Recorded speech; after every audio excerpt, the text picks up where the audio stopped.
이제 시장이 양극화를 넘어서 전 초양극화 시대가 왔다라고 말씀드리고 있는데, 사실 저는 이 얘기를 2014년도부터 얘기를 했었어요. 2023년도 때 2024년도는 초양극화의 시대가 올 겁니다. 지역별 양극화, 상품별 양극화가 올 겁니다 라고 얘기했지만, 그렇게 양극화를 얘기했었던 저조차도 이렇게 양심 없이 지식포털 시청자 여러분 반갑습니다. 당신의 부동산 주치 김재경 소장입니다.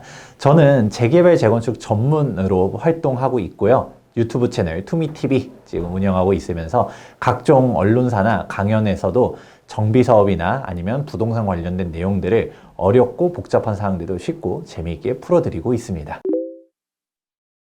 일리가 있지만 사실 그것만으로서 전세가 좋다 나쁘다 라고 말하는 거는 또 저는 잘못됐다라고 봅니다. 우선은 전세제도라는 거에 대해서만 여러분들도 아마 한국 사람들은 다 잘 알고 계시겠지만, 월세 같은 경우는 보증금을 낮게 해놓고 매월 임대료를 납부하는 것이 월세제도고요. 전세 같은 경우는 좀 다릅니다. 보증금을 좀 높게 몇 억 단위로 갖다가 전세 보증금을 집주인한테 주고서 그 다음에 나는 그 임대차 기간 동안에 임차료 없이 거주하고 있다가 나중에 만기가 되면 그 원금을 돌려받는 게 전세제도입니다. 이런 얘기를 하게 되면 외국인들은 정말 깜짝 놀랍니다. 아니, 한국 사람들은 자선사업가입니까? 어떻게 된 게 임대료를 안 받죠? 라고 말을 하는 것이죠. 하지만 사실 임대인들 입장에서도 그게 이득이 되기 때문에 하는 서로 간의 니즈가 맞춰진 겁니다. 어떤 식이냐, 우리가 매매 금액이 10억짜리 주택을 매수한다고 생각을 해볼게요. 근데 이 10억을 보통 일반적으로 어떻게 생각하나요? 10억이 다 필요하다는 게 첫 번째. 10억이 부족하다라고 하게 되면 어떻게 될까요? 대출을 받겠죠. 그러면 우리가 LTV라든가 DTI, DSI 규제에 따라서 뭐 대출이 한 6억이 나온다, 5억이 나온다 라고 하게 되면 그 부족한 부분만큼 현금 플러스 대출을 통한 레버리지를 가지고서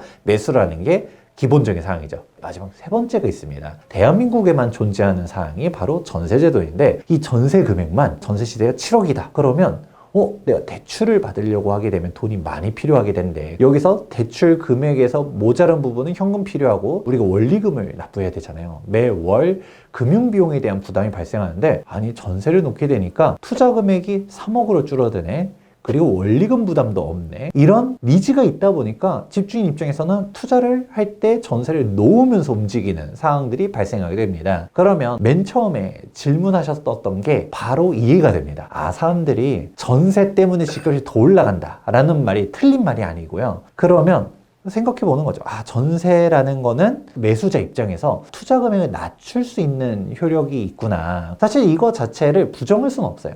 전세라는 제도 덕분에 주택 가격이 끌어져 올라가는 부분은 있습니다. 그러면 우리가 거꾸로 생각해 볼게요. 우리가 극단적으로 전세는 나쁜 거야 라고 생각해서 전세 제도를 없앴다라고 가정해 볼게요. 한날 한시, 예를 들어서 특정 정당이 지금부터 전세는 위법입니다, 혹은 전세자금 대출은 안 됩니다 라고 하면서 제도 발표할 때 가정해 볼게요. 그럼 어떻게 될까요? 이 전세라는 제도가 없어지게 되면 이제 약한 고리가 흔들리게 됩니다. 당장 딱 3억으로 갔다가 10억짜리 주택을 매수했던 사람들은 큰일 난 거죠. 그러면 이거 어떻게든 전세 보증을 마련해 주기 위해서는 급매물로 갔다가 난 10억에 샀던 거를 9억에 내놓는다든가 8억에 내놓는다든가 할 수가 있겠죠. 그러면서 흔들리긴 하겠지만, 문제는 어느 순간 오히려 전세가 사라지게 되면서 월세화가 될 것이고, 그 월세 수익률이 맞춰지는 손에서 다시금 매매 금액이 지탱이 될 수 있겠다. 그러면 여기서 이제 어느 정도 힌트가 나옵니다. 월세를 살기 시작하게 되면 매월 적게는 몇십만 원에서 많게는 몇백만 원씩 주거비 지출이 생기지 않습니까? 그럼 돈을 모으기가 정말 어려워져요. 근데 내가 목돈이 있어요. 그러면 그대로 있으면서 내 보증금을 지키면서 주거비가 없네 라고 생각해보면 어떤가요? 내가 그동안 대학 다닐 때 혹은 내가 사회초년생일 때도 월세를 납부 안 하면서 내 월급을 갖다 쭉 모으게 되게 되면 나중에 향후 내 집 마련에 대한 비용들을 차곡차곡 모아갈 수가 있겠죠. 그렇게 갈 수 있음에도 불구하고 전세 제도가 만약에 없어진다라고 생각하게 되면 월세가 강제가 되게 됩니다. 그럼 매월 월세 내는 세상이 좋은가? 라고 거꾸로 생각을 해보셔야 돼요. 이게 전세라는 게 무조건 나쁜 거다, 무조건 좋은 거다라는 건 아니에요. 일장일단이 있는데 뭔가 부동산 매매 금액에 대해서는 안 좋은 영향을 미치는 게 사실이긴 해요. 그러면 임대차 시장에서는 어떤 영향을 미칠까라는 것도 생각해 보시면 좋을 것 같은데요. 제가 이런 얘기를 한번 해볼게요. 대한민국의 전월세 금액 높은가요? 여기서도 사람들마다 주관은 좀 다르겠죠. 높아요 라고 하시는 분들도 있을 거고, 뭐 괜찮은데요 라고 말하시는 분들도 있을 겁니다. 그런데 우리가 비교를 해야죠. OECD OECD 통계자를 살펴보게 되면 대한민국의 가처분 소득 대비 주거비 지출에 대한 비율은 통계에서 1등입니다. 제일 낮은 걸로 1등이에요. 그것도 압도적으로 낮습니다. 다른 나라들 같은 경우는 가처분 소득에서도 주거비 지출이 내 소득 대비해서 50% 넘게 부담 있는 국가들도 생각보다 많거든요. 주거비만 절반이 넘어가게 되면 답이 안 나옵니다. 그러면 대한민국의 임대차 가격은 왜 이렇게 낮을까요? 아이러니하게도 전세 덕분에 낮습니다. 이렇게 생각해 보면 돼요. 전세라는 제도 덕분에 월세 금액이 높아지지 못하고 있어요. 여러분들도 전세가 있었는데 월세를 살고 싶나요? 아니죠. 전세 보증금이 있다라고 하게 되면 당연히 전세를 가고 싶겠죠. 근데 월세를 좋아서 가는 게 아니라 그냥 어쩔 수 없으니까 그냥 월세로 가는 거거든요. 그러니까 사람들은 다 이 가격이 시장 원리에 따라서 선택지가 넓어짐에 의해 움직이게 됩니다. 그러면 내가 그냥 보증금 4억에 반전세 들어가는 것보다 대출 받는 게 이득이니까 그렇게 대출을 받는 거죠. 그러면 가격이 다 낮아지게 됩니다. 월세를 받으려고 함에 있어서도 무리하게 받을 수가 없고요. 그런 식이다 보니까 대한민국의 월세는 어마어마하게 낮습니다. 여러분들 외국이랑 비교를 해보세요. 외국에서 본인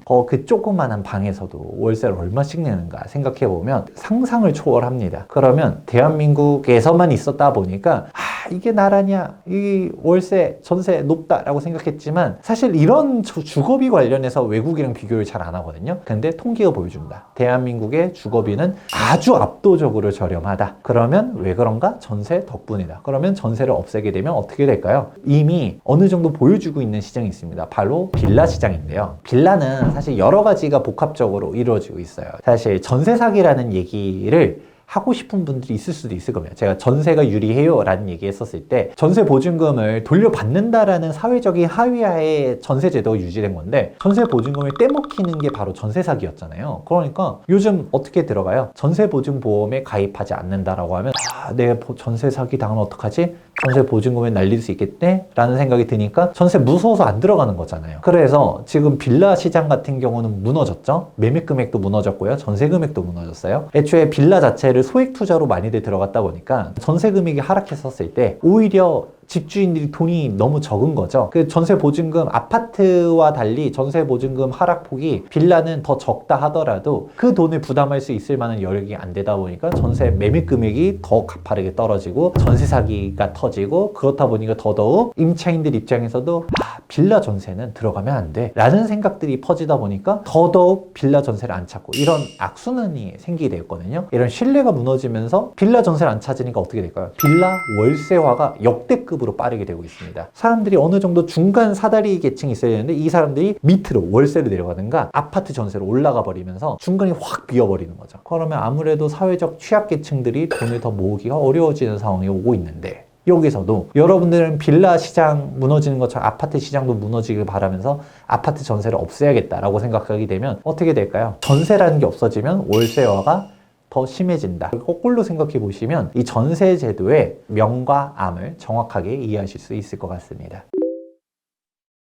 많은 분들이 다음으로 연결되는 질문들을 생각하실 겁니다. 2025년도 상반기는 아무래도 지금 정치사회적으로 워낙 혼란스러우니까 서울이고 지방이고 가격이 좀 조정될 수 있다라는 말씀을 해드렸습니다. 그러면 이제 여기서 중요한 분기점이 나올 것 같아요. 조정이 되는데 그럼 이 조정될 때가 내 집 마련의 기회냐? 아니다. 지금 이게 상반기 때 주춤하는 거는 지금부터 하락의 전조고 앞으로 계속 떨어질 거니까 부동산 투자는 끝났다 라고 말하실 수도 있을 것 같거든요. 저는 우선은 결론부터 말씀드리자면 내 집 마련의 기회가 왔다라고 생각하는 사람입니다. 그래서 2025년도 상반기에 꼭 내 집 마련 하시길 바라는데 근데 전제 조건이 있죠. 다 오르는 시대는 끝났다 라고 얘기하거든요. 제가 안 그래도 여기 이번에 출간한 첫 책인데 여기에도 타이틀 중에서 하나 딱 이렇게 써놨어요. 그리고 제목이 시장을 이기는 부동산 투자 원칙이거든요. 그럼 여기서도 알 수 있는 부분이 무엇일까요? 우리가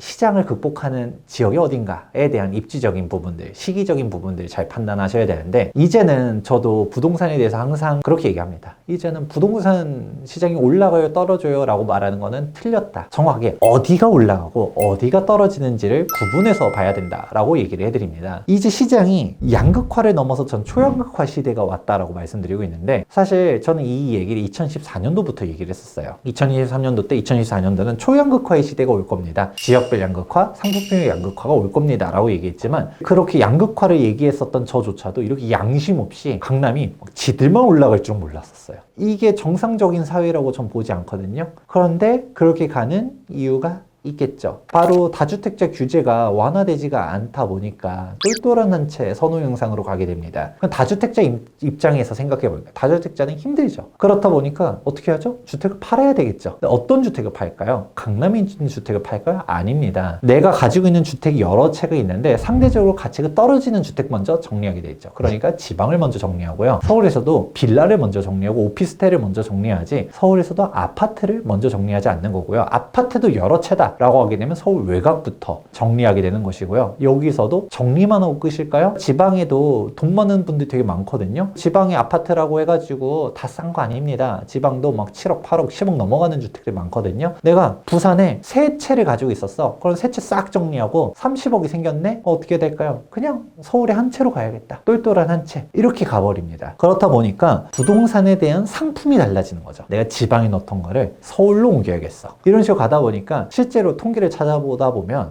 부동산 원 통계를 봤을 때 지방 사람들의 서울 투자 비중이 역대급으로 계속적으로 높아지고 있습니다. 어떨 때는 30%에서 심하면 40%가 외지인이 구매를 했다라는 얘기가 나오거든요. 그러니까 사실 서울 집값이 비쌀 수밖에 없는 것 중 하나가 서울 사람들이 서울 아파트를 사는 게 아니에요. 우리가 소득 대비 집값이 비싼 것 같아요 라고 생각하는 게 지방 사람들이 다 쏠려 들어옵니다. 서울 아파트를 매수하려고. 이 안전자산이에요 생각하니까. 그러면 다시 돌고 돌아서 다주택자 규제 이거를 풀어야 된다라고 하면 또 분명 누군가는 다주택자 규제 풀면 투기꾼들이 더 좋아지는 거 아니냐라고 말할 것이고, 그렇다고 다주택자 규제를 안 풀면 양극화가 나타나는 것이고, 다주택자를 규제하게 되면 전월세는 누가 놓을까요? 여러분 실거주 주택에서 전세를 놓나요? 그거 아니거든요. 아니 내가 1주택자인데 전세를 놨다 쳐요. 그럼 나도 어딘가에 전월세를 살겠죠. 그러면 임대 공급은 누가 하느냐? 결국은 다주택자들이 하는 건데, 이 다주택자들을 다 옥죄게 되면 민간 임대차 시장도 혼란스러워질 수 있겠다라는 것도 잘 생각해 보시면, 이게 뭐 답이 있는 건 아닙니다. 다주택자 규제가 옳다라고 생각하시는 분들도 있고